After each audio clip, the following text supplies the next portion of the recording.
नमस्ते। आज हम इस वीडियो में संविधान के अनुच्छेद 63 से लेकर 69 तक पढ़ेंगे। यदि आपने इससे पहले अनुच्छेद 1 से 62 तक नहीं पढ़े हैं तो पूरी प्लेलिस्ट का लिंक आपको वीडियो के डिस्क्रिप्शन में मिल जाएगा, जाइए कंप्लीट देखिए। आज हम इस वीडियो में जो 63 से 69 ये भाग 5 चल रहा है हमारा, ठीक है। इससे पहले हमने राष्ट्रपति पढ़ लिया था, ठीक है, 52 से 62 तक। आज हम पढ़ेंगे ये उपराष्ट्रपति क्या होता है। देखो, अनुच्छेद 63 में कहा गया है कि भारत का एक उपराष्ट्रपति होगा। बस इतनी ही बात कही गई है कि भारत का एक क्या होगा, उपराष्ट्रपति होगा। अनुच्छेद 64 जिस तरह अनुच्छेद 52 में कही गई थी कि भारत का एक राष्ट्रपति होगा, उसी तरह अनुच्छेद 63 में कहा गया है कि भारत का एक उपराष्ट्रपति होगा।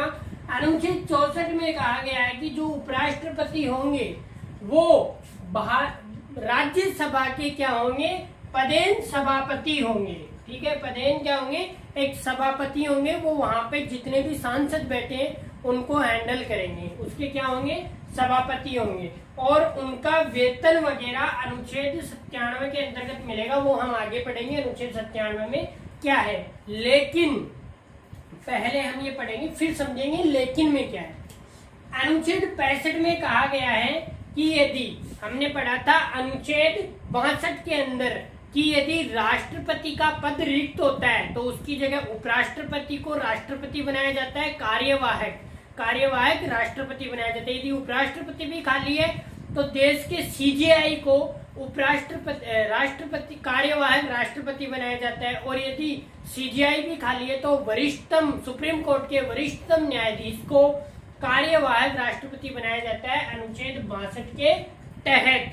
तो यहाँ पे कहा गया है कि जो भारत के उपराष्ट्रपति होंगे वो अनुच्छेद 65 के तहत क्या बनेंगे, कार्यवाहक राष्ट्रपति, ठीक है। यहाँ पे यदि राष्ट्रपति का खाली पद होता है तो 62 में कहा गया है होंगे, लेकिन 65 में उपराष्ट्रपति का भी तो लिखा होना चाहिए संविधान में कि ये ऐसे बनेंगे। तो 65 में लिखा हुआ है कि ये क्या बनेंगे, कार्यवाहक राष्ट्रपति। अब यहाँ पे आते हैं, हमने बोला था लेकिन, यहाँ पे क्या होता है कि वो पदेन सभापति होंगे, लेकिन यदि वो अनुच्छेद 65 के तहत भारत के कार्यवाहक राष्ट्रपति के रूप में कार्य कर रहे हैं तो वो राज्यसभा के पदेन सभापति नहीं होंगे।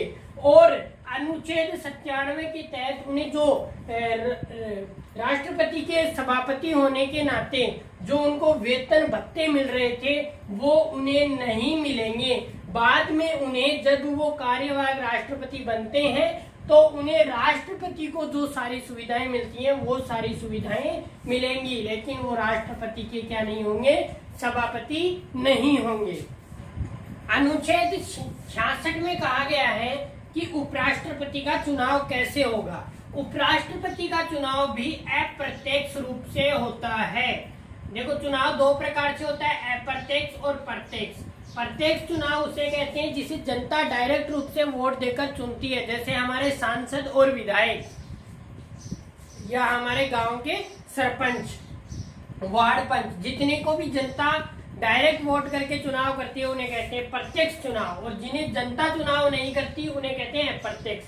अप्रत्यक्ष चुनाव द्वारा उपराष्ट्रपति का क्या होता है, चुनाव होता है, निर्वाचन होता है। और इसमें केवल लोकसभा एंड राज्यसभा के जो सांसद हैं, चाहे वो मनोनीत हो या निर्वाचित हो, सभी इसमें भाग लेते हैं और उपराष्ट्रपति का चुनाव करते हैं। राष्ट्रपति में हमने पढ़ा था कि वहां पे सिर्फ लोकसभा और राज्यसभा के निर्वाचित सदस्य और राज्य विधानसभाओं के सदस्य और यूनियन टेरिटरी के सदस्य क्या करते हैं, भाग लेते हैं। लेकिन यहाँ पे सिर्फ लोकसभा और राज्यसभा, उसके भी मनोनीत और निर्वाचित दोनों सदस्य क्या लेते हैं, भाग लेते हैं।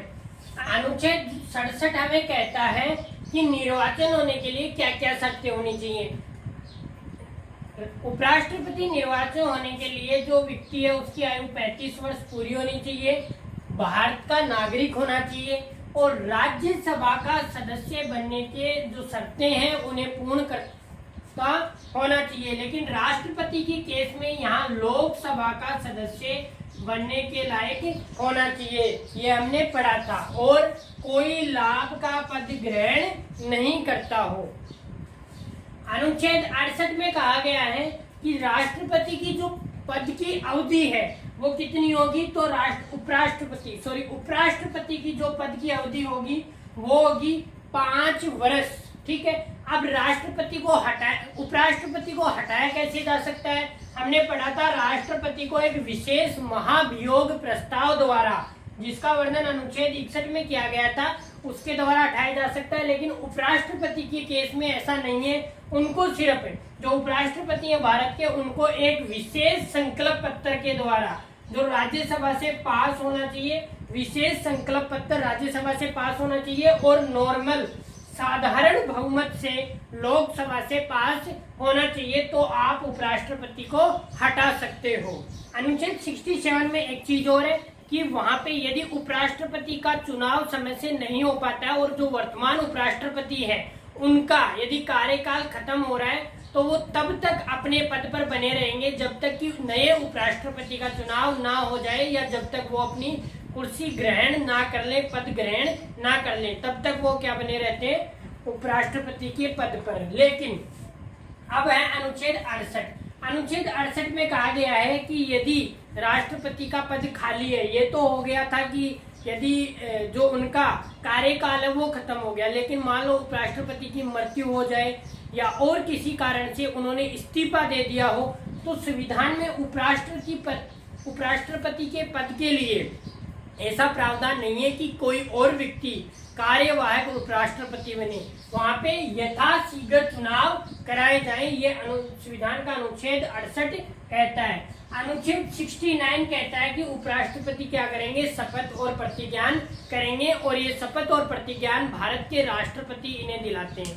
शपथ कौन दिलवाते हैं उपराष्ट्रपति को, भारत के राष्ट्रपति। ये थे आज हमारा जो टॉपिक था उपराष्ट्रपति, वो कंप्लीट होता है। अब हम आगे आज हमारे 1 से लेके 69 तक जो अनुच्छेद है वो कंप्लीट हो गए हैं। मिलते हैं हम नेक्स्ट वीडियो के अंदर, तब तक आप इस वीडियो को अपने दोस्तों के साथ, अपने फ्रेंड्स के साथ, या जो भी व्यक्ति संविधान पढ़ने का इच्छुक हो उन्हें शेयर करें। मिलते हैं हम नेक्स्ट वीडियो के अंदर। जय हिंद।